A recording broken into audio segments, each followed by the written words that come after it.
మా latest videos కోసం మా ఈ తెలుగు న్యూస్ ఛానల్ సబ్స్క్రైబ్ చేసి గంట సింబల్ యాక్టివేట్ చేసుకోండి. ఈ నెల 15 సంక్రాంతి రోజు జిల్లేడు ఆకుతో ఇలా చేయండి, చాలు ధనం వరదలాగా వచ్చి పడుతుంది. మన హిందూ సాంప్రదాయంలో పండుగలకు పర్వదినాలకు ఉన్న ప్రాముఖ్యత అంతా ఇంత కాదు.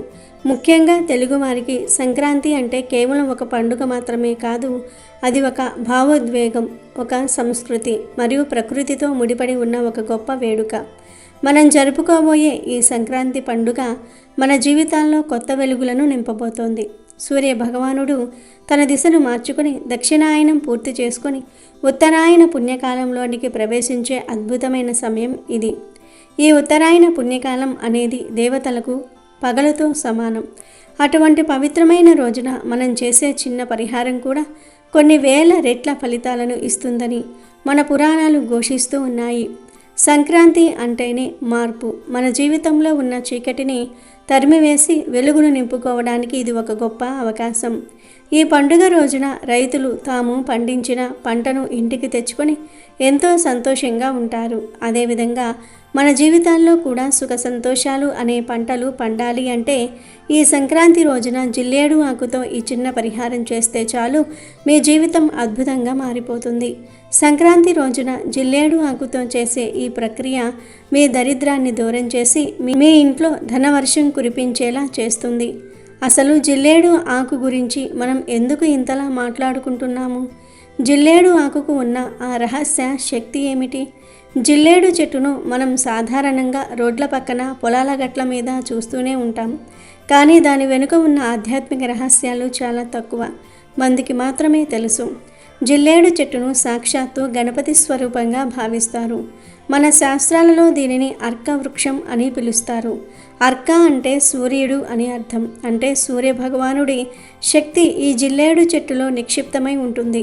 అందుకే సూర్యునికి అత్యంత ప్రీతికరమైన ఈ సంక్రాంతి రోజున జిల్లేడు ఆకుతో పరిహారం చేయటం వల్ల సూర్యగ్రహ దోషాలు పోవటమే కాకుండా సూర్యుడి అనుగ్రహంతో మనకు సంఘంలో గౌరవము, కీర్తి ప్రతిష్టలు మరియు అపారమైన ధనలాభం కలుగుతాయి. చాలామంది ఇళ్లలో ఆర్థిక ఇబ్బందులతో సతమతమవుతూ ఉంటారు. సంపాదన బాగున్నా సరే చేతిలో రూపాయి నిలవదు. ఎప్పుడూ ఏదో ఒక ఖర్చు వస్తూనే ఉంటుంది.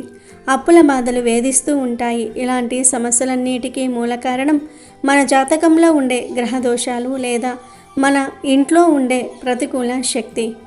జిల్లేడు ఆకుకు ఈ ప్రతికూల శక్తిని లాగేసుకునే అద్భుతమైన అయస్కాంత శక్తి ఉంది. జిల్లేడు ఆకు కేవలం ఒక ఆకు మాత్రమే కాదు, అది ధనాన్ని ఆకర్షించే ఒక శక్తివంతమైన సాధనం. ఈ ఆకుతో గనుక సరైన పద్ధతిలో పరిహారం చేస్తే మీ జీవితాన్ని మార్చేసే శక్తి దీనికి ఉంది. అందుకే పెద్దలు చెప్తూ ఉంటారు, ఇంట్లో జిల్లేడు చెట్టు పూలతో పూజలు చేస్తే లక్ష్మీదేవి స్వయంగా నడిచి వస్తుందని. జిల్లేడు ఆకులో ఉండే తెలుపు రంగు పాలు చంద్రుడికి ప్రతీక అయితే దానిలోని అగ్నితత్వం సూర్యుడికి ప్రతీక. ఇలా సూర్యచంద్రుల కలయిక వల్ల ఈ ఆకుకు ఒక అద్భుతమైన దైవిక శక్తి లభిస్తుంది. ఈ సంక్రాంతి రోజున ఈ జిల్లేడు ఆకుతో పరిహారం చేయటం వల్ల మీ జాతకంలో ఉండే సకల దోషాలు తొలగిపోతాయి. జాతకంలో శని ప్రభావం ఉన్న, రాహుకేతువుల దోషాలు ఉన్న ఈ జిల్లేడు ఆకు వాటన్నిటినీ హరించేస్తుంది. ముఖ్యంగా ధనానికి అధిపతి అయిన మహాలక్ష్మికి జిల్లేడు అంటే ఎంతో ఇష్టం. ఎక్కడైతే జిల్లేడు ఉంటుందో అక్కడ దారిద్ర్యం ఉండదు. అందుకే మీరు గమనిస్తే చాలామంది తమ ఇంటి గడపకు జిల్లేడు కొమ్మలను కడుతూ ఉంటారు. అది దిష్టిని తొలగించటమే కాకుండా ధన ఆకర్షణకు కూడా ఉపయోగపడుతుంది. ఈ సంక్రాంతి రోజున మీరు ఈ చిన్న పరిహారం చేస్తే చాలు, మీ జాతకంలో ఉండే దరిద్ర యోగాలన్నీ పోయి రాజయోగం పడుతుంది. మీరు పట్టిందల్లా బంగారమే అవుతుంది. వచ్చే ఏడాది సంక్రాంతి వరకు మీకు తిరగనేదే ఉండదు. కోరినంత ధనం మీ దగ్గరకు వచ్చి చేరుతుంది. అష్టైశ్వర్యాలు సిద్ధించి మీ జీవితం అద్భుతంగా మారిపోతుంది. లక్ష్మీదేవి అనుగ్రహం వల్ల మీ ఇంట్లో సుఖ సంతోషాలు వెల్లివిరుస్తాయి. మరి ఇంతటి శక్తివంతమైన ఈ జిల్లేడు ఆకుతో సంక్రాంతి రోజున అసలు ఏం చేయాలి? ఆ రహస్య పరిహారం ఏమిటి? దానిని ఎలా నిర్వహించాలి అనే విషయాలను ఇప్పుడు మనం ఈ వీడియోలో చాలా వివరంగా మరియు క్షుణ్ణంగా తెలుసుకుందాం. ఈ పరిహారం చేసేటప్పుడు మనం పాటించాల్సిన నియమాలు ఏమిటి, ఏ సమయంలో చేయాలి అనే ప్రతి ఒక్క విషయాన్ని వివరంగా తెలుసుకుందాం. అయితే ఈ వివరాల్లోనికి వెళ్లే ముందు మీకు ఒక చిన్న విన్నపం. ఈ సమాచారం ఎంతో మందికి ఉపయోగపడుతుంది కాబట్టి దయచేసి ఈ వీడియోకి ఇప్పుడే ఒక లైక్ చేయండి. మీరు చేసే ఒక్క లైక్ మాకు ఎంతో సంతోషాన్ని ఇస్తుంది. అలాగే ఇలాంటి మరిన్ని ఆధ్యాత్మిక విషయాలను తెలుసుకోవడానికి మన ఛానల్ని కూడా సబ్స్క్రైబ్ చేసుకోండి. వీడియో కింద కామెంట్ బాక్స్లో భక్తితో శ్రీమాత్రే నమః అని టైప్ చేయండి. మీ మనసులో ఉన్న కోరిక నెరవేరాలని ఆ తల్లిని ప్రార్థిస్తూ ఈ పరిహారాన్ని మొదలు పెడదాం. జిల్లేడు ఆకు గురించి మనం చెప్పుకోవాల్సిన విషయాలు చాలా ఉన్నాయి. దీనిని కేవలం పూజలకే కాదు, ఆయుర్వేదంలో కూడా ఒక అద్భుత ఔషధంగా పరిగణిస్తారు. జిల్లేడులో తెల్ల జిల్లేడు మరియు ఎర్ర జిల్లేడు అనే 2 రకాలు ఉంటాయి. ఇందులో తెల్ల జిల్లేడు మరింత ప్రాముఖ్యత కలిగినది. ఆయుర్వేద శాస్త్రం ప్రకారం జిల్లేడు ఆకులు, పువ్వులు, వేర్లు మరియు పాలు అన్నీ కూడా వైద్యంలో ఉపయోగిస్తారు. చర్మ వ్యాధులు ఉన్నవారు, కీళ్ళ నొప్పులతో బాధపడేవారు జిల్లేడు ఆకులను వేడి చేసి ఆయా భాగాలపై కట్టుకుంటే ఉపశమనం లభిస్తుంది. అలాగే పాము కాటుకు, తేలు కాటుకు కూడా ప్రాచీన కాలంలో జిల్లేడు చెట్టును మందుగా వాడేవారు. దీనిలోని రసాయన గుణాలు గుండె సంబంధిత వ్యాధులకు కూడా చికిత్సలో వాడతారని తెలుస్తుంది. ఇంతటి ఔషధ గుణాలు ఉన్న చెట్టు కాబట్టే దీనిని మనం దైవంతో సమానంగా పూజిస్తూ ఉన్నాం. కేవలం శారీరక రోగాలనే కాకుండా మానసిక సమస్యలను, గ్రహ దోషాలను కూడా పోగొట్టే శక్తి దీనికి ఉంది. ఎవరికైనా మానసిక ప్రశాంతత లేకపోయినా, ఇంట్లో ఎప్పుడూ గొడవలు జరుగుతూ ఉన్నా సరే జిల్లేడు ఆకుతో చేసే పూజలు అద్భుత ఫలితాలను ఇస్తాయి. మనలోని ప్రతికూల ఆలోచనలను తొలగించి ధనాత్మక శక్తిని పెంచడంలో దీనికి మించినది లేదు. జిల్లేడు ఆకు మన ఇంటి మీద ఉంటే దిష్టి దోషాలను కూడా తొలగించేస్తుంది. ఒక రకంగా చెప్పాలంటే ఇది మనకు ఒక రక్షణ కవచంలాగా పనిచేస్తుంది. అందుకే సంక్రాంతి వంటి గొప్ప పర్వదినాన జిల్లేడు ఆకును ఉపయోగించి పరిహారం చేయటం అనేది ఎంతో శుభప్రదం. ఇక ఈ సంక్రాంతి రోజున మీరు చేయవలసిన ఆ అద్భుతమైన పరిహారం గురించి ఇప్పుడు మనం వివరంగా తెలుసుకుందాము. సంక్రాంతి రోజున ఉదయాన్నే అంటే సూర్యోదయానికి ముందే నిద్ర లేవాలి. నిద్ర లేచిన తర్వాత ఇంటిని శుభ్రం చేసుకుని తల స్నానం చేయాలి. స్నానం చేసే నీటిలో కొంచెం గంగాజలం లేదా పసుపు వేసుకుని స్నానం చేస్తే మరింత మంచిది. ఆ తర్వాత ఉతికిన శుభ్రమైన బట్టలు లేదా కొత్త బట్టలు ధరించాలి. ఇప్పుడు మీ పూజా గదిని చక్కగా అలంకరించుకోవాలి. మీ పనులన్నీ పూర్తి చేసుకోండి. ఆ తర్వాత మీ ఇంటి దగ్గరలో ఎక్కడైనా జిల్లేడు చెట్టు ఉంటే అక్కడికి వెళ్ళాలి. ఈ పరిహారాన్ని సాయంత్రం 6లోపు ఎప్పుడైనా మీకు కుదిరినప్పుడు చేసుకోవచ్చు. చెట్టు దగ్గరికి వెళ్ళేటప్పుడు ఒక చిన్న గ్లాసుతో నీటిని తీసుకువెళ్ళండి. ముందు చెట్టుకు నమస్కారం చేసుకొని కొంచెం నీటిని పోసి, ఓ వృక్షరాజమా, నా కష్టాలను తీర్చడానికి నీ సహాయం కావాలి అని మనసులో ప్రార్థించి ఒక పచ్చని జిల్లేడు ఆకును కోసుకోవాలి. ఆకు కోసేటప్పుడు జాగ్రత్తగా ఉండాలి. ఆకు మీద ఎక్కడా చిరుగులు ఉండకూడదు. పురుగులు తిన్న గుర్తులు ఉండకూడదు. ఎక్కడా వాడిపోయి ఉండకూడదు.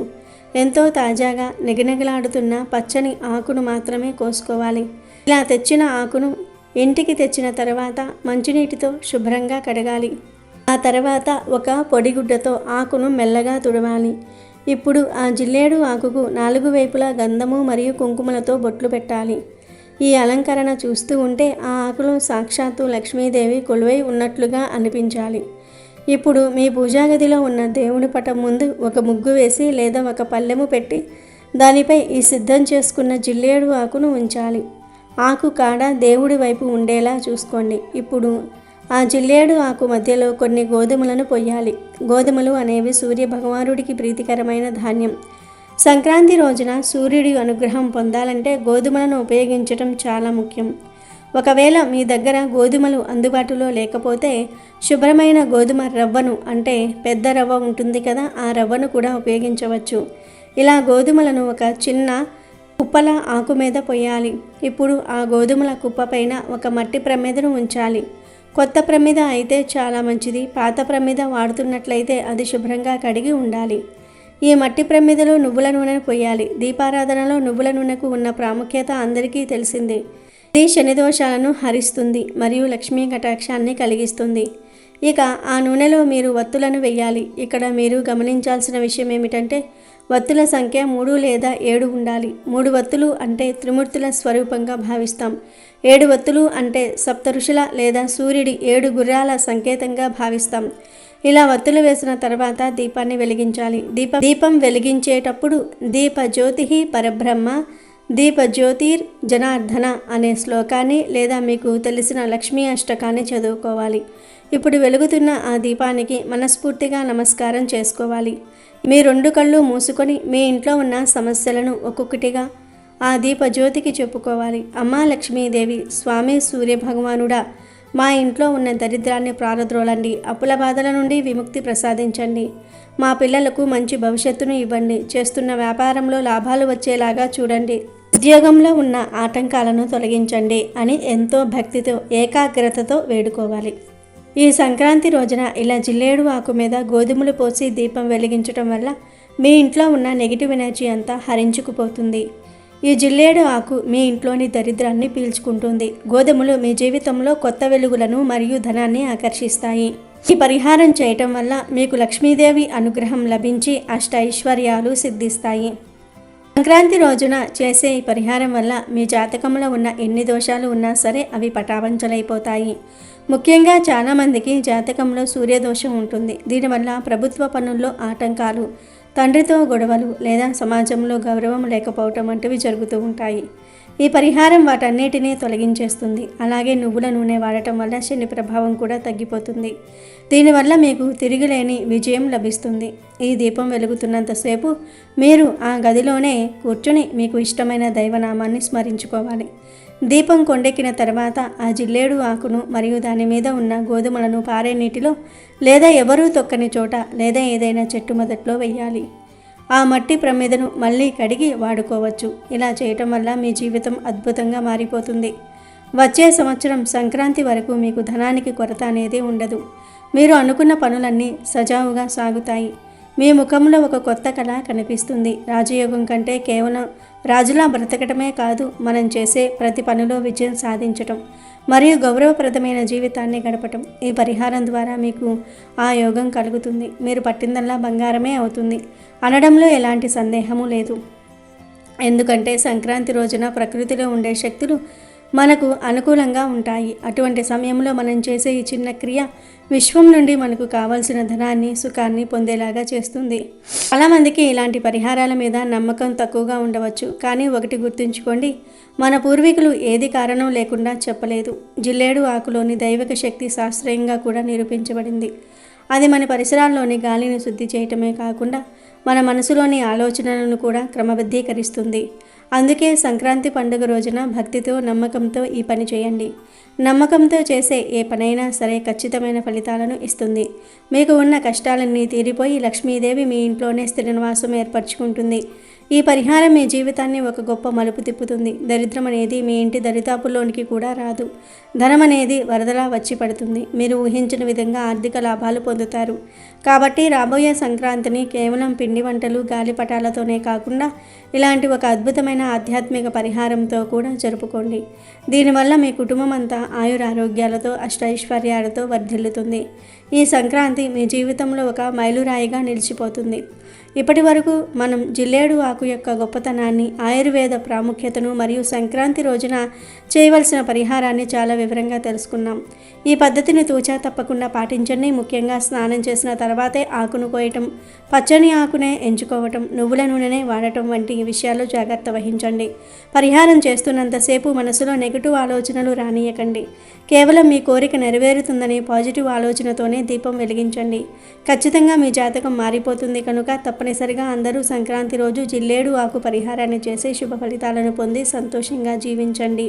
హేమంత ఋతువులో శీతగాలులు, మంచు కురిసే వేళలు, ఇదే తరుణంలో సూర్యుడు మకర రాశిలోనికి ప్రవేశిస్తాడు. అలా సూర్యుడు మకర రాశిలోనికి ప్రవేశించడాన్నే మకర సంక్రాంతి అంటారు. సంక్రాంతి లేదా సంక్రమణం అంటే గమనం. సూర్యుడు ఒక రాశి నుంచి మరొక రాశిలో అడుగు పెట్టడాన్ని సంక్రమణం అంటారు. 12 రాశుల్లో సంచరించే సూర్యుడు పుష్యమాసంలో మకర రాశిలోనికి అడుగు పెడతాడు. మకర సంక్రాంతిలో ఉత్తరాయణ పుణ్యకాలం మొదలవుతుంది. ఈ రోజు నుంచి స్వర్గ ద్వారాలు తెరిచి ఉంటాయని పురాణాలు చెప్తూ ఉన్నాయి. సంక్రాంతి తెలుగువారికి అతి ముఖ్యమైన పండుగ. అంతేకాదు ఈ పర్వదినం భారతదేశంలో చాలా ప్రాంతాలలో ముఖ్యమైంది. అందుకే దీన్ని తెలంగాణ, ఆంధ్ర, కర్ణాటకల్లో సంక్రాంతి అని, తమిళనాడులో పొంగల్ అని, మహారాష్ట్ర, గుజరాత్లలో మకర సంక్రాంతి అని, పంజాబ్, హర్యానాలో లోరీ అని పిలుస్తూ ఉంటారు. మరికొన్ని రాష్ట్రాల్లో మాఫీ అని పిలుస్తూ ఉంటారు. పేరేదైనా ఈ పండుగకు సందర్భము, సంతోషానికి కారణాలు అన్ని చోట్ల ఒకటే. ఎక్కడైనా ఇది రైతుల పండుగే. పొలం నుంచి ఎడ్ల బండ్ల మీద ధాన్యం ఇంటికి చేరేసరికి రైతు కళ్ళు ఆనందంతో మెరుస్తూ ఉంటాయి. అందుకే ఆ రోజులు నిజంగా పండుగే. 3 రోజులు జరుపుకునే ఈ పండుగను పెద్ద పండుగ అంటారు. అయితే ఈ సంక్రాంతి సమయంలో అంటే భోగి, సంక్రాంతి, కనుమ ఈ 3 రోజుల్లో పొరపాటున కూడా కొన్ని తప్పు పనులు చేయకూడదు. కాదని చేస్తే 7 జన్మల దరిద్రం పడుతుంది. మళ్ళీ వచ్చే సంక్రాంతి వరకు కష్టాలను అనుభవిస్తారు. మీ శరీరంలోనికి దరిద్ర దేవత ప్రవేశిస్తుంది. ఇక మీరు ఏ పని చేసినా కలిసి రాదు అని శాస్త్ర పండితులు చెప్తూ ఉన్నారు. మరి సంక్రాంతి సమయంలో ఏ పనులు చేయకూడదు అనే విషయాన్ని ఇప్పుడు మనం ఈ వీడియోలో వివరంగా తెలుసుకుందాము. ఫ్రెండ్స్, ఫస్ట్ అయితే ఈ వీడియోకి ఒక లైక్ కొట్టి మా ఛానల్ని సబ్స్క్రైబ్ చేసుకొని మాకు సపోర్ట్ చేయండి. సంక్రాంతి సమయంలో చేయకూడని మొట్టమొదటి తప్పు ఏమిటి అంటే స్నానం చేయకుండా ఉండకూడదు. భోగి, సంక్రాంతి, కనుమ రోజుల్లో స్నానం చేయకుండా అస్సలు ఉండకూడదు అని శాస్త్రాలలో చెప్పారు. ఈ రోజుల్లో స్నానం చేయకపోతే రోగాలతో ధనహీనుడిగా జీవిస్తారని శాస్త్రాలలోనే ఉంది. కాబట్టి సంక్రాంతి సమయంలో అస్సలు ఈ తప్పు చేయకండి. స్నానం చేయకుండా ఉండకండి. అది కూడా ఈ పండుగ రోజుల్లో తెల్లవారుజామునే నిద్రలేచి స్నానం చేస్తే జన్మజన్మల దరిద్రాలు, దోషాలు పోతాయి. ఇక రెండవ తప్పు ఏమిటి అంటే ఆధ్యాత్మిక మార్గంలో ముందుకు వెళ్ళదలుచుకున్న వారు దయచేసి ఈ సంక్రాంతి సమయంలో కోడి పందాలు ఆడటం కానీ చూడటం కానీ చేయకండి. 2 జంతువుల కాళ్లకు కత్తులు కట్టి అవి రక్తం వచ్చేలాగా ఒకదానినొకటి చీరేసుకుంటూ ఉంటే అది చూసి ఆనందిస్తే దాని శాడిజం అంటారు. అలాంటి మనస్తత్వాన్ని ఏ దేవతామూర్తి అంగీకరించదు. నిరపరాధులైన జంతువులను బాధ పెడితే తర్వాత నరకంలో శూలప్రోత నరకం అనే నరకాన్ని అనుభవిస్తారని, తరువాత జన్మలో ఒళ్ళంతా శూలాలతో గుద్దపడతారని గరుడ పురాణంలో చెప్పారు. గనుక ఆధ్యాత్మిక మార్గంలో ఉన్నవారు సంక్రాంతి సమయంలో పొరపాటున కూడా కోళ్ల పందాలను ఆడకండి, చూడకండి. ఎందుకంటే ఇలాంటి హింసను చూడటం కూడా మహాపాపమే. కనుక సంక్రాంతి సమయంలో ఈ తప్పు చేయకుండా జాగ్రత్తగా ఉండండి. ఇక మూడవ తప్పు ఏమిటి అంటే సంక్రాంతి సమయంలో చాలామంది మగవారు పేకాట్లు ఆడుతూ ఉంటారు, మద్యపానం చేస్తారు. ఇంటికి చుట్టాలు వస్తే వాళ్లతో కలిసి పేకలు ఆడుతూ ఉంటారు, మద్యపానం చేస్తారు. కానీ సంక్రాంతి సమయంలో మద్యపానము, జీవితం వంటి వాటికి దూరంగా ఉండాలని, లేదంటే 7 జన్మల దరిద్రం పడుతుందని పెద్దలు చెప్తూ ఉన్నారు. కాబట్టి సంక్రాంతి సమయంలో మగవారు ఈ తప్పు చేయవద్దు. కోరి దరిద్రాన్ని తెచ్చుకోవద్దు. అలాగే సంక్రాంతి సమయంలో స్త్రీ సాంగత్యం చేయకూడదు, అంటే భార్యాభర్తలు శారీరకంగా కలవకూడదు అని శాస్త్ర పండితులు చెప్తూ ఉన్నారు. అలాగే సంక్రాంతి సమయంలో ఎవరితో గొడవలు కూడా పెట్టుకోకూడదు, వాదనలకు దిగకూడదు. ముఖ్యంగా ఈ పండుగ సమయంలో ఇంటిలో ఆడపిల్లలు కన్నీళ్లు పెట్టకుండా ఆనందంగా ఉండేలాగా చూసుకోవాలి. అందరూ కలిసిమెలిసి ఆనందంగా పండుగ చేసుకోవాలి.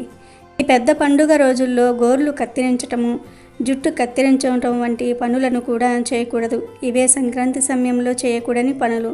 కాదని ఈ తప్పులు చేస్తే 7 జన్మల దరిద్రం చుట్టుకుంటుందని శాస్త్ర పండితులు చెప్తూ ఉన్నారు. కాబట్టి ప్రతి ఒక్కరూ కూడా సంక్రాంతి పండుగ రోజుల్లో ఈ తప్పులు చేయకుండా జాగ్రత్తగా ఉండండి. వీడియో నచ్చితే లైక్ చేయండి, షేర్ చేయండి, బట్ సబ్స్క్రైబ్ చేసుకోవడం మర్చిపోవద్దు.